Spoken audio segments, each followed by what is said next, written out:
மேல செதுக்கி வச்ச கவிதை இந்த நேசம் இப்பிறப்பும் எப்பிறப்பும் தொடரும் இந்த பாசம்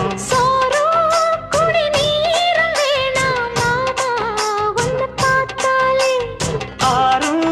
பசியாரும் தானாச மொழி கேட்டாலே ஒன்ன பிரிஞ்சிருக்க தன்னந்தனிச்சிருக்க அம்மம்மாடி அப்பப்பாடி என் மனசு ஒத்துக்காது செந்தூர பாண்டிக்கு ஒரு சோடி கிளி கூட